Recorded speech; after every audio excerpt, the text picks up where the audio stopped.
امروز اساسگذاری صلح و وحدت ملی پیشوای ملت پرزیدنت جمهوری تاجیکستان محترم امامعلی رحمان کادرهایی را که در هیئت راهبری کننده ساختار و مقامات دولتی تعیین گردیدند برای صحبت به حضور پذیرفتند.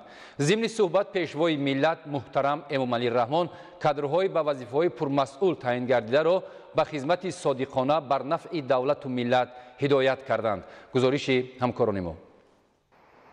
10 اپریل در قصر ملت اساسگذاری صلح و وحدت ملی پیشوای ملت پرزیدنت جمهوری تاجیکستان محترم امامعلی رحمان کادرهایی را که در هیئت راهبری کننده وزارت کارهای خارجی، ریاست بانک دولتی امانتگذاری جمهوری تاجیکستان امانت بانک، معاونان رئیس شهر دوشنبه و دیگر ساختار و مقامات دولتی تعیین گردیدند برای صحبت به حضور پذیرفتند.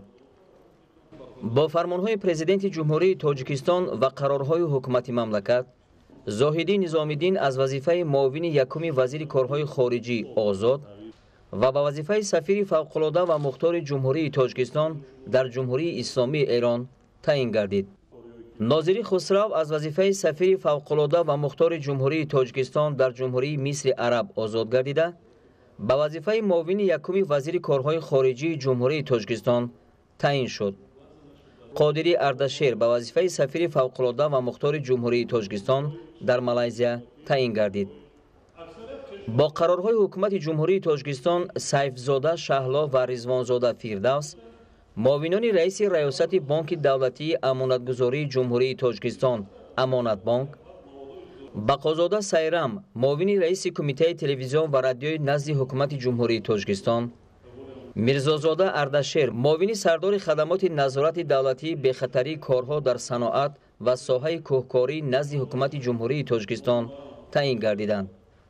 با قرارهای حکومت جمهوری تاجیکستان بابازاده حاکمشاه دیرکتور مؤسسه دولتی فوند دستگیری صاحبکاری نزد حکومت جمهوری تاجیکستان و نظیرمزاده بختیار معاون یکم دیرکتور اگنتی صادرات نزد حکومت جمهوری تاجیکستان تعیین گردیدند. مطابق ماده 20 قانون کنستیتوسیونی جمهوری تاجیکستان درباره مقامات محلی حاکمیت دولتی برای از وظیفه معاون یکم رئیس شهر باختر ولایت ختلان آزاد و به وظیفه معاون رئیس شهر دوشنبه تعیین گردیدن گریززاده امید راضیگی داده شد.